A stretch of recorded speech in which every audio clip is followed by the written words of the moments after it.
Apa kabarnya nih para Maruners? Kayaknya lagi pada sibuk UAS ya belakangan ini. Tapi sambil nemenin teman-teman Maruners semua selesai ngerjain UAS, kita ada info penting banget nih. Kita seru banget. Hari ini kita lagi main ke Hotel El Royal Bandung. Tapi sebelumnya kita belum kenalan nih. Kita kenalan dulu. Lupa banget nih. Halo, aku Talisa. Aku Lintang. Kita sekarang udah ada di Hotel Bandung bareng sama Mbak Hani. Dari bilangnya tadi apa? Maruners. Iya, Maruners. Maruners itu apa ya? Maruners itu sebutan buat teman-teman humas. Oke. Hai Maruners. Oke, jadi hari ini kita bakal banyak ngobrol-ngobrol sama Mbak Hani terkait dengan PR tentang media relationnya dari Hotel El Royal Bandung gitu. Oke, mungkin mau tanya dulu kali pertanyaan sama. Kita coba kita mulai pelan Pemanasan ya. Iya, betul. Kenal. Aku kayak berasa mau ini loh, mau apa uji kom gitu, kan sih. Udah kayak disiapin pertanyaannya ya. Anak ini kalau nggak bisa jawab nggak dimarahin ya. Sapas ya. Kalau nggak bisa jawab nggak lulus. Oke. Itu skornya. Oke, mungkin kita mau tanya dulu nih Mbak. Kalau role dari PR atau markomnya sendiri di Hotel El Royal ini gimana sih Mbak? Di El Hotel Bandung ya. Oke. Untuk rulesnya sendiri kita tergantung dari apa yang kita kerjakan atau job desk apa yang sedang kita kerjakan. Saya kasih satu contoh, salah satu job desknya PR itu adalah membuat event ya. Jadi kalau kata leader saya, marketing yang sukses itu adalah marketing yang banyak eventnya, walaupun pusing ya. Kalau satu event aja kita udah kayak, ya ampun, kayaknya habisin waktu gitu kan. Tapi menurut para ahli pun sama, seorang marketing itu akan dikatakan berhasil ketika dia berhasil membuat event dan event itu sukses tentunya ya. Contoh dari pembuatan event itu sendiri, kita yang pasti buat dulu proposal dong, kita cari dulu benchmarking dulu. Kalau istilahnya kita itu marketing intelijen, jadi kita cari-cari tahu dulu nih di surroundingan yang membuat event yang sama dengan kita. Contoh misalkan New Year's yang dekat dengan saat ini ya, kita cek di surroundingan kita, mereka bikin New Year's event tuh seperti apa sih dari tahun ke tahun, apakah pakai artis, apakah hanya home band Bandung atau gimana. Setelah kita dapat hasil benchmarking kita atau marketing intelijen, itu dituangkan dalam satu report yang akan kita reportkan ke atasan kita atau leader kita di sini. After that itu, misalkan atasan kita udah membaca nih SWOT-nya ya, jadi kita lihat opportunity-nya nih. Oke, misalkan El Hotel ini bisa mengadakan hal yang sama atau bisa lebih baik. Kita akan masuk untuk membuat proposal atau pengajuan event. Jadi proposalnya bukan sponsorship aja, tapi event kita pun harus dibuat dulu proposalnya untuk intern di sini. Isi proposalnya apa? Ya mungkin Maruners di sini udah lebih hafal ya, karena kalau di kampus kan emang wadahnya kalian untuk membuat dokumen-dokumen tentang hal itu. Jadi seputaran eventnya itu seperti apa. Yang terpenting adalah budgetingnya atau P&L-nya, profit and loss-nya. Jadi di situ kita bisa dapat expense yang harus kita keluarkan atau biaya yang harus kita keluarkan itu berapa. Terus pendapatan kita dari event itu berapa, apakah untung atau rugi, seperti itu. Dan di dalam proposalnya pun itu harus ada taktik untuk penjualannya seperti apa. Itu akan dijual kemana, caranya kayak gimana, kita mau ngiklan apa dan di mana, itu harus tertuang semua. After itu semua kita create untuk eventnya, kita buat untuk komitenya, karena yang namanya event itu kita harus punya panitianya kan, yang melaksanakan, yang nggak bisa kita sendiri. Kita buat komitenya, kita adain meeting segala macam, kita cari vendor dan lain sebagainya, sampai nanti mungkin di beberapa waktu kita akan ada technical meeting tuh barengan sama vendor, sama komite. Setelah itu hari H ya kita tinggal eksekusi aja, karena semua preparation sudah ada di hari H. Dan yang gak kalah penting, kita harus pilih komite yang sesuai dengan fashionnya dia. Kalau nggak sesuai fashion, itu dia akan merasa kesulitan untuk melakukan kegiatannya dia di selama event itu. Kayak gitu. Ya, jadi cukup compact banget ya. Jadi role PR-nya mungkin kita juga udah beberapa kali belajar gitu ya. Dia pasti ini ya sama tugas-tugas lama kalau semua dimulai dari bikin proposal kecantan ya kalau kata dosen kita. Oke, dari mulai perencanaan sampai ke technical pelaksanaan. Benar. Di role-nya PR. Yes, benar banget. Oke, kalau gitu untuk pertanyaan selanjutnya kita mungkin lebih menjurus ke media relation-nya sendiri kali ya. Oke Mbak, menurut Mbak sendiri nih sebagai seorang PR secara general, seberapa penting sih menurut Mbak manage hubungan dengan media? Oke, manage hubungan dengan media ya, itu penting banget. Kenapa? Karena kita jangan pernah merasa puas dengan perusahaan atau dengan tempat apa ya istilahnya. Mungkin kalau saya karena bekerja di suatu perusahaan, mungkin perusahaan, tapi di sini mungkin beda-beda. Ada juga yang punya usaha, ya berarti dengan usahanya. Jangan pernah merasa puas di saat usaha kita sedang booming. Karena apa? Karena ini semua saat ini adalah zamannya digital. begitu ada yang booming yang lain, yang booming sebelumnya akan terhempas, akan terus seperti itu. Kenapa kita harus banget nih menjaga relationship dengan media-media ya? Karena dengan kita terus jaga relationship-nya kita dengan media, itu juga akan membantu kita untuk reminder, Mbak, tuh hotelmu programnya dicontek sama hotel B misalkan, itu dia akan info sama kita. Dan misalkan kita membuat berita nih atau rilis ya, biasanya kita tiap bulan tuh bikin rilis berita tentang L Hotel ini seperti apa. Ketika kita bikin rilis, dia akan ikut membaca, Mbak kayaknya rilisnya jangan gini deh, better kayak gini, biar brand image-mu tetap kejaga. Itu akan sangat membantu ke arah situ. Dan impactnya kemana? Impactnya tetap ke brand awareness perusahaan kita ya, usaha kita. Itu akan tetap terjaga. Walaupun istilahnya banyak nih hotel-hotel atau perusahaan-perusahaan lain yang sejenis dengan perusahaan kita akan ada pada porsinya tertentu yang tidak bisa mereka gapai. Karena kita bisa menjaga brand awareness kita tetap oke. Berarti media ini memberikan perspektif dari eksternal kalian, Mbak, buat brand kita sendiri gitu ya. Bukan itu sendiri ya. Oke. Terus tadi kan Mbak sempat jelasin betapa pentingnya gitu ya relasi dengan media dari L Hotel sendiri gitu. Seberapa sering sih L Hotel melibatkan media gitu ya, atau bekerja sama bersinggungan dengan media itu sendiri? Setiap saat ya, setiap kita punya event, setiap kita punya promo, setiap kita ada sesuatu yang kabar membahagiakan ataupun kabar duka. Kayak kemarin mungkin kalau untuk kabar membahagiakan itu suatu poin plus untuk kita ya. Itu bisa jadi hal yang bisa mereka angkat dan bisa jadi poin plus ketika kamu atau calon klien kita lihat, wah L Hotel dapat penghargaan A, B, C, D, E, F, G. Tapi kita juga akan memberikan informasi, misalkan seperti contoh pandemi kemarin. Pandemi kemarin kita kan sempat close dulu karena memang jalanan area sini di close juga. Kita akan informasikan itu juga by media, dan kita akan informasikan juga bahwa hotel kita ini tidak digunakan untuk isolasi mandiri dan lain sebagainya. Jadi membuat para tamu atau calon tamu kita tuh secure, merasa aman. Oh oke, hotel ini ternyata memang masih safety ya, masih hygiene. Kalau kita after pandemi mau staycation, mungkin akan jadi pilihan pertama bagi mereka untuk staycation. Dan itu pun terbukti ketika kita setelah pandemi itu grow up-nya cepet banget dibanding dengan area hotel sekitar kita gitu. Yang jadi bantu menyebarluaskan informasi yang ada di semua kegiatan ya, berarti Betul, semua kegiatan ya. Mulai dari promo, berita-berita apapun tentang L, event-event L, kita undang mereka, kita jadikan mereka itu best friend ya, teman baik lah ya, teman baik untuk dimana kita kan komunikasinya terbatas dengan mereka. Tapi kalau mereka itu komunikasinya luas karena mereka punya jejaringnya mereka sendiri seperti itu. Oke, menarik banget ya. Berarti peran media itu sebegitu pentingnya untuk sebuah brand, terutama untuk brand awareness-nya, brand image-nya. Betul. Gitu ya. Oke.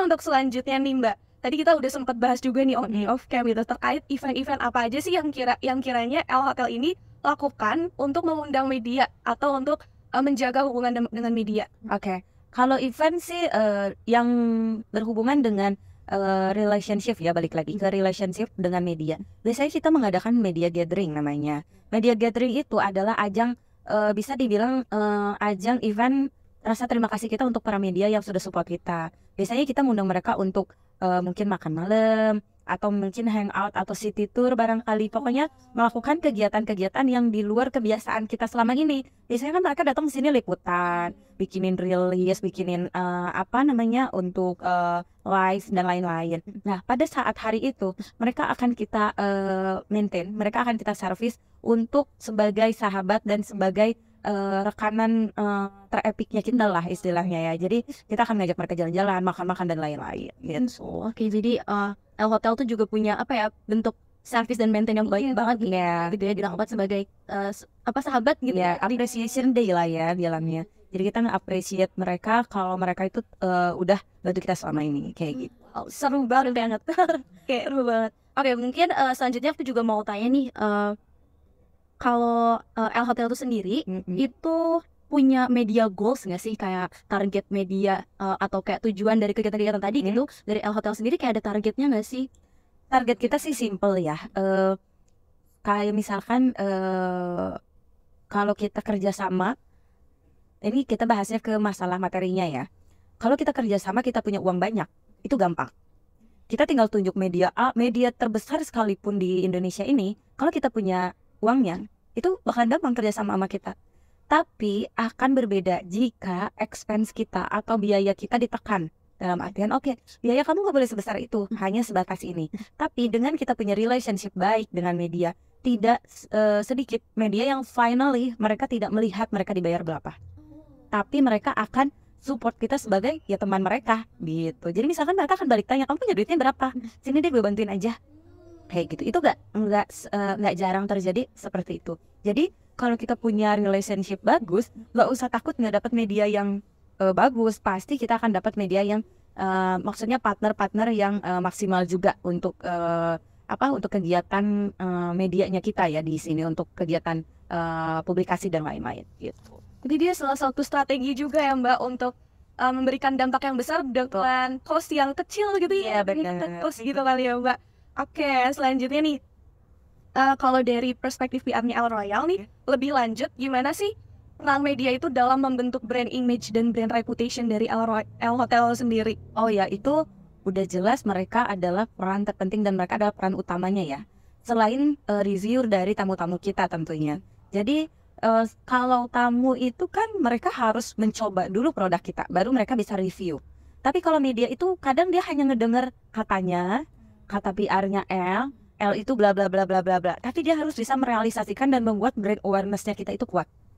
Kalau review itu kan istilahnya apa ya? Review itu hal yang ya kita harus nunggu dulu nih ada orang yang nginep di kita baru nanti dia review. Kalau media itu kan enggak, dia akan tahu dulu dari kita tapi dia harus bisa membuat seolah-olah brand awareness ini sudah gitu. Prosesnya berbeda ya dengan dari yang testimoni langsung mungkin dari itu berbeda. Tapi kalau hasil akhirnya itu sudah pasti sama karena sama-sama menguatkan brand awareness perusahaan tersebut. Tapi mungkin lebih ke stepnya itu berbeda. Ya oke, mungkin berarti kita mau lebih lanjut lagi bahas tentang ini nih Mbak. Kalau taktik dan strategi dari platform sendiri gitu ya, PR sendiri di El Hotel ini gimana untuk membangun hubungan dengan media itu sendiri? Taktiknya ya, pertama itu kita harus apa adanya sama media tuh. Nggak boleh menjanjikan, terus nggak boleh ngasih harapan palsu. Kayak misalnya gini harapan palsu tuh, Mbak aku mau kerja sama dong sama kamu. Selama kita bisa support dan confirm untuk kerja sama dengan mereka, why not? Tapi kan kita juga butuh waktu untuk approval. Nah, kita paling minta waktu approval. Tapi itu jika kita memang possible untuk kerja sama mereka. Tapi kalau enggak, better itu dibilang enggak dari awal. Karena kalau kita ya Mbak nanti saya ajukan terus udah gitu kita ngilang kan kita juga kayak nggak enak ya, ini gimana sih Al tuh jadi enggak atau mungkin akan jadi mereka juga kan kasihan, mereka juga punya target sendiri harus kerja sama dengan hotel mana, dengan perusahaan mana. Kalau misalkan L-nya tidak ada kabar, yang akan dikejar kan mereka juga. Nah dengan seperti itu yang namanya media itu kan dunianya sempit ya. Dunianya sempit itu dalam artian orang yang pernah kerja di media A bisa jadi akan bekerja di dunia B, di media B Nah kalau sekarang kita nge-PHP-in si media A, ternyata dia pindah ke media B yang notabene kita butuh media itu akan jadi susah. Tapi kalau kita dari awal udah bilang, sorry Mbak, gue nggak ada nih budgetnya untuk ke situ, atau tahun ini kita kayaknya nggak dulu deh Mbak, karena demandnya nggak ke arah media Mbak, mungkin next, atau kalau kita butuh kita pasti hubungin Mbak, saya save dulu nomor Mbak. Dengan seperti itu mereka akan merasa lebih dihargain walaupun judulnya ditolak, tapi dia dikasih kepastian. Gitu, apapun dikomunikasikan ya, komunikasinya yang baik, jangan kasih harapan palsu yang coba di ghosting kan ya. Ya bagus ya udah nanti saya ajukan. Tapi kita tahu sebenarnya media itu tidak akan kerja sama kita gitu, atau kita nggak butuh sebenarnya media itu. Nah kalau memang dari awal sudah tahu nggak bisa, ya better sudah diinformasikan yang bisa dibanding kayak kita nanti ya ya udah setahun kemudian nanti dia penawarannya udah tahun yang berikutnya dan masih seperti itu gitu. It's all about communication gitu ya. It's about communication. Itu PR. PR. Oke, selanjutnya nih mungkin lebih umum ke industri hospitality sendiri, seperti El Hotel. Aku sendiri nih, aku pribadi sering dengar kayak iklan-iklannya El Hotel terutama di radio ya, di media gitu. Apakah itu termasuk strategi media relation dan boleh nggak sih Mbak diceritain proses untuk membuat dari iklannya itu sendiri? Ya kalau dibilang strategi itu ya sudah sangat jelas ya, itu salah satu strategi seorang PR ya, dia mengiklan di mana saja yang bisa dia iklanin. Tapi balik lagi, strateginya jangan salah, nggak semua media bisa kita iklanin. Kita tetap lihat mana yang kita butuhkan. Apa misalkan kayak kita mau iklanin tadi ya, kita pas off cam, kita mau ngiklanin yang terdekat tuh Imlek misalkan. Kita ngiklannya misalkan di radio-radio anak muda yang notabene mungkin Chinese demand-nya kurang, kan percuma. Tapi kalau kita iklan di radio yang khusus Chinese pendengarnya, itu akan langsung kena ke sasarannya. Nah, lain hal misalkan kita mau ngiklanin kayak misalkan apa ya, graduation atau sosial event lah ya. Sosial event itu kan banyak. Kayak misalkan anak-anak sekolah sekarang tuh kan sering banget bridal shower, apa segala macam gitu kan. Kita ngiklannya di radio-radio anak muda yang dimana pendengarnya pasti itu adalah dimana kita. Kan nggak mungkin kita ngiklan di radio orang dewasa yang dimana ngapain bridal shower, saya udah nenek-nenek, saya udah kakek-kakek gitu ya istilahnya, kan nggak nendang juga. Toh dia tidak akan informasi kok ke anaknya. Itu tuh di L ada, kalian kalau mau ada event-event kan jarang. Akan sebaliknya, ketika anak-anaknya tahu informasi sesuatu, ketika orang tuanya butuh tempat, misalkan kak, mama lagi butuh tempat untuk arisan, kamu ada referensi nggak kafe atau hotel? Kan kita sering dengar, cobain aja mam di L kayak gitu. Jadi dibalik.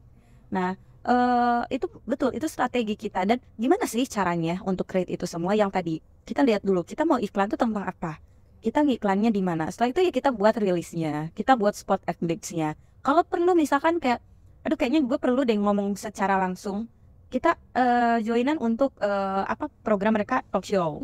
Nah kayak kemarin saya ikutan di salah satu radio di Bandung, talk show-nya itu unik, dia live talk show plus live YouTube channelnya dia. Jadi kan kalau yang namanya radio itu biasanya kita nggak tahu ya muka orang itu kayak gimana, cuma suaranya aja. Nah kalau ini beda, jadi kita kayak nonton TV aja gitu jatuhnya, karena kita bisa lihat YouTube. Tapi orang yang lagi nggak bisa lihat YouTube, dia masih bisa dengar di radio itu sendiri. Jadi ada dua output ya. Benar, karena yang saya tahu juga, ya sama ya, semua juga berkembang, termasuk media-media itu semuanya berkembang. Mungkin mereka dibilang kayak misalkan sekarang ada contoh media cetak ya, beberapa Bandung tuh kan banyak banget media cetaknya. Sekarang itu mereka semua merambah ke media online. Betul. Karena mereka kenapa? Karena mereka sadar bahwa sekarang itu dunia itu sudah didominasi oleh online dibanding offline. Tapi mereka tidak membuang offline-nya. Mereka tetap ada media cetak walaupun tidak sebanyak dulu ya. Nah, kayak contoh di L, kalau lihat teman-teman di sini, lihat ke area lobby itu masih ada. Kita masih display koran. Display koran, emang ada orang yang baca? Ada. Kita display koran di depan itu 15 sehari.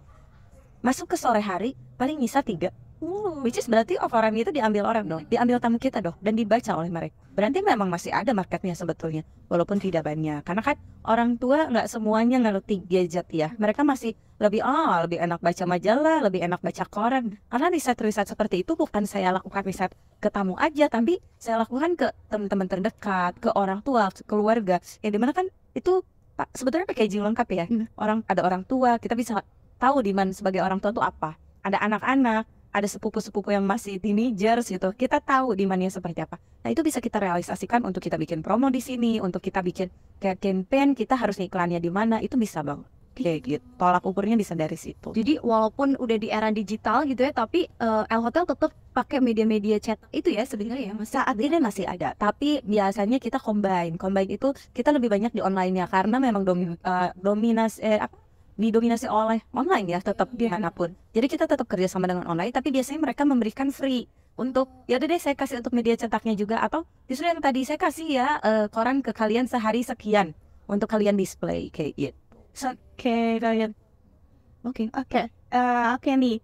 Sebelum lebih jauh nih Mbak, tadi kan udah bahas soal iklan, ads dan media konvensional ya.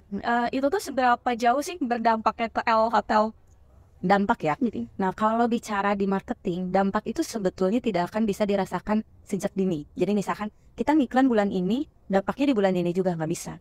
Marketing itu dampaknya itu dampak jauh. Kayak tadi ada yang nanya kan, kak kemarin di sini ada Elran ya, gitu kan. Sementara iklan Elran ini kita adakan sebelum Elran itu sendiri, tapi baru sampai ke kalian setelah Elran itu terjadi. Nah kayak gitu. Jadi dampaknya itu pasti ada. Karena lambat laun orang itu akan tahu kita dengan didoktrinnya dia L Hotel Bandung L Hotel. Dengan didokrinnya orang seperti itu lama-lama jadi kebiasaan dan lama-lama jadi hafal. Nah tapi ya itu dia, ngedoktrin orang tuh kan gak mudah ya. Lu cobain deh sarapan di L sekali, iya tapi enggak.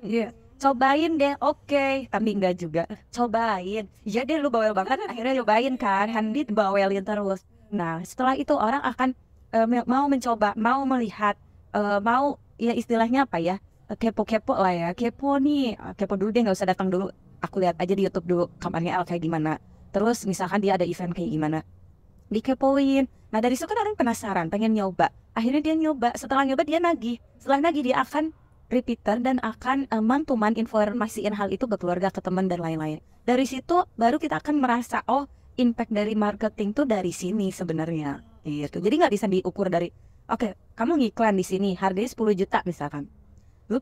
Dengan kamu ngiklan di media ini, kamu bisa dapat penghasilan berapa? Nggak bisa. Karena tujuannya bukan ke situ, tapi tujuannya adalah membuka jalan. Ketika orang ditanya tentang L, kita tahu itu marketing berhasil. Tapi ketika orang ditanya L tuh di mana? L tuh yang mana ya? Yang mana? Oh berarti marketingnya tidur kali ya. Kayak gitu. Jadi long term effect gitu ya. Long term effect betul banget. Oke, di dunia ini dari yang instan yang marketing. Benar. Terlebih dunia PR ya. Yes, betul. Oke nih Mbak, tadi kan kita udah sempat bahas tentang L Hotel yang bekerjasama dengan banyak media gitu ya, baik digitalnya, cetaknya juga. Kita boleh tahu nggak sih media-media apa aja sih yang kerjasama sama L Hotel? Oke, medianya tuh banyak banget sebetulnya ya. Kalau dari sisi radio kita ada beberapa. Yang masih saat ini kerjasama sama L itu salah satunya adalah Ardan Group. Ardan Group tuh kan ada 3, ada Bi Radio, ada Cakra, ada Ardannya sendiri. Terus kita ada sama Hits, Unicom Radio juga. Terus kita ada sama K-Line. Terus kita juga ada sama Urban, ada Hard Rock FM, ada E-Radio. Terus kita juga ada Sonora dan Raka. Itu kan satu brand juga ya sebetulnya. Nah untuk radio mungkin masih ada beberapa, tapi yang sering kerja sama kita adalah radio-radio tersebut. Sedangkan untuk media cetak dan online, aku nggak bisa bilang media cetak aja ya karena mereka sudah online juga. Kita ada sama Pikiran Rakyat, Media Indonesia, Tempo, terus kita ada detik.com, kemudian okezo.com, IDM Times, kemudian iNews, dia dari MNC Group. Terus ada juga kita kerjasama sama Watch New Online, itu media untuk lifestyle. Kemudian kita juga ada Teropong Media di dalamnya. Terus kita juga ada dari Kompas, Tribun, Sindo, itu ada kerjasama sama kita juga, dan lain sebagainya. Aku nggak bisa sebutin satu-satu ya. Banyak yang jelas sih media nasional dan lokal itu udah pasti kita kerjasama gitu. Terlebih nasional ya. Banyak banget dan yang kali Iya, dan banyak dari media itu yang gak asing juga nih di telinga kita ya. Sering kalian baca juga mungkin sebagai calon PR ya. Dan kalau dipikir-pikir ternyata emang L Hotel sering munculnya di situ juga ya gitu. Kayak selanjutnya nih Mbak, tadi kan udah ada media cetak, media radio dan lain sebagainya. Tapi kalau sebagai PR-nya L Hotel sendiri nih, ada nggak sih media yang jadi prioritas Mbak untuk melakukan media relation? Oh, kalau prioritas sih nggak ada ya. Balik lagi, kalau prioritas itu biasanya kita lihat dari sesuai kebutuhan. Kita lagi butuhnya untuk ke arah mana. Misalkan ke media-media yang kita pakai untuk mengiklankan atau menginformasikan promo-promo anak muda, ya pastinya saya prioritaskan media atau media-media yang peminatnya anak muda semua. Sesuaikan sama substansi ya, itu yang dibutuhkan apa. Kalau untuk bisnis ya saya juga pakainya media-media yang khusus untuk bisnis kayak gitu. Ini relate sih, kita juga pernah belajar ya tentang kayak mempelajari media ini tuh publiknya siapa aja, sesuai dari kita bawakan. Tuh, makanya kan semua media itu dia punya analitiknya sendiri ya. Jadi dia tuh akan ngasih, ketika dia akan kerjasama, dia akan ngasih info tuh. Oke Kak, Mbak, ini loh, kita kalau kerja sama kita, pembaca kita tuh usia segini sampai segini, laki-laki atau perempuan, daerah mana aja, kayak gitu itu akan ada. Jadi itu memudahkan kita juga sebagai markom atau PR untuk oke, ini cocok nih untuk promo kita yang ini. Jadi bisa lebih disesuaikan gitu. Bisa banget. Ya, terus aku juga mau nanya nih tentang tantangannya PR sendiri di L Hotel untuk maintenance relationship sama media tuh apa sih tantangannya? Tantangannya sih sebetulnya lebih ke kayak ini ya. Kadang kita kan suka pengennya perfect ya. Perfect dalam artian kita pengen membuat semua orang itu merasa bahagia dengan apa yang sudah kita lakukan. Tapi kita lupa bahwa semua orang itu terkadang tidak semua menyukai dengan apa yang sudah kita lakukan gitu. Jadi tantangannya sih satu, pengen perfect tapi kita bingung. Dan akhirnya malah membebani diri kita sendiri dengan pertanyaan atau akhirnya dengan persepsi kita sendiri, wah kayaknya media ini gak suka deh sama L, wah kayaknya media ini udah bosen deh sama L. Padahal bukan seperti itu, mungkin mereka juga ada keperluan atau ada sesuatu yang memang tidak bisa mereka ucapkan ke kita, mereka informasikan ke kita seperti itu. Tapi sejauh ini sih semuanya berjalan baik-baik aja, dan mudah-mudahan gak terjadi seperti itu ya. Tapi kayaknya kalaupun ada, ya seputaran itu aja sih. Ya, gak boleh negatif tinggi bener-bener. Jadi kita gak boleh negatif tinggi dulu, karena ya sama aja kan kayak kita kalau kita lagi butuhnya untuk rilis di media A, kadang media B kita nggak hubungi dulu. Nah sama aja kayak gitu, mungkin mereka juga ada keperluan seperti gitu. Oke, menarik banget nih. Aku mau tahu dong kalau worst experience-nya kayak experience buruk pada berita buruk tentunya ya. Komen-komen tamu yang bikin kita drop itu banyak banget. Maksudnya kayak komen secara langsung, komen lewat sosmed, komen lewat di jaring online, TripAdvisor, Google Review. Wah, itu bumerang banget sih sebetulnya buat kita, dan itu tantangan buat PR, buat markom untuk ngeredam komen itu seperti apa, karena komen itu tidak bisa hilang karena dia adalah jejak digital ya. Nah, cara meredamnya seperti apa? Nggak mungkin kita minta dia take down. Tidak semua mau men-take down. Finally, caranya adalah memperbaiki dan lebih memperbanyak positif komen daripada negatif komen itu. Tapi apakah itu berhubungan sama media relation, Mbak? Iya, pasti. Dengan seperti itu kan banyak media juga yang misalkan ya terpengaruh. Misalkan yang komplainnya itu adalah atasan atau presidennya media A, itu akan ngaruh banget sih. Gitu. Bisa tuh, betul. Karena kan tamu kita itu bukan hanya tamu individual untuk liburan bersama anak, tamu bisnis yang dari government saja, tapi kan tamu kita juga ada yang dari media yang nyobain diam-diam gitu kan, nggak nginfo ke kita. Nyobain ternyata bad experience, dia akan komen kayak gitu, atau dia akan berhenti nggak usah mau kerja sama L, ternyata kayak gitu servisnya gitu. Oke, last but not least nih Mbak. Wow, alhamdulillah gitu. Alhamdulillah. Ada nggak sih Mbak saran atau wejangan-wejangan nih buat kita sebagai mahasiswa humas dalam khususnya dalam hal memanage hubungan dengan media gitu? Itu mas saya juga masih belajar ya. Apa ya, sarannya sih yang pasti tulus aja ya. Dengan tulus itu kita bisa bedain kok mana orang yang mau bekerja sama dengan kita secara tulus, mana yang cuman butuhnya aja. Jadi kadang ada media yang kadang suka curcor gitu kan, males ke perusahaan A, dia mah nelfonnya kalau lagi butuh, kalau lagi nggak butuh susah banget ditelepon, kayak gitulah contoh kecilnya. Jadi lakukan sesuatu itu ya dengan etika ya, dengan attitude. Apalagi anak-anak humas tuh attitude-nya dijaga banget pastinya. Nggak cuma attitude, cara ngomong aja. Kayak kemarin saya press con, salah ngomong aja sudah ketawain habis-habisan gitu istilahnya kan. Dan itu harus bikin kita kuat. Jadi selain attitude-nya, selain kita cara berkomunikasi dengan orang, selain kita cara menghargai orang, yang penting mentalnya juga harus kuat.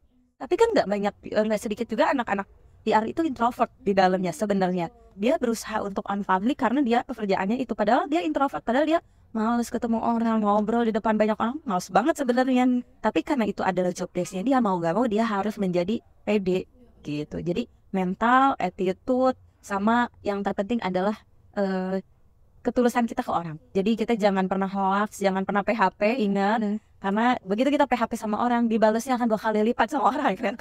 Tolong diingat itu. Ya, jangan PHP. Tapi mungkin teman-teman di belakang kamera juga udah senyum-senyum, ngerasa relate mungkin ya, banget gitu ya. Karena yang lagi menonton juga mungkin, wah bener banget tuh gitu. Ya para introvert gitu. Iya Benar. relate nih, harus melatih mental sekuat baja gitu. Iya benar. Karena nggak sering kok anak PR ketawain. Iya, jangan takut diketawain, asal ngelakuin wali ya. Ya benar. Mungkin tadi bisa jadi closing statement juga dari Mbak Hani, betul, dengan apa yang harus teman-teman PR siapin gitu, orang-orang siapin buat menghadapi dunia PR yang berhadapan dengan media gitu ya. Benar. Udah ngobrol banyak banget nih soal media relation, soal PR juga, sama Mbak Hani gitu. Wah udah banyak banget yang kita dapat nih di sini ya. Kayak lagi tuh Maruners, jangan lupa buat di take notes ya, poin-poin yang penting dan mungkin akan berguna buat Maruners ke depannya. Betul, dan makasih banyak Mbak Hani udah dengerin kita sama-sama. Yang senang juga Ardong Media, Anak-anak humas. Oke, kalau gitu dia Lintang, kita Talita, kita pamit dong dulu ya. Aneh banget ya jadi. Terus lagi. white flag ya, ada apa ya? Ngomong apa lagi? Apa orang aku bilang, kenapa sih kamu gak mau mikir? Sayang otak daripada mikir.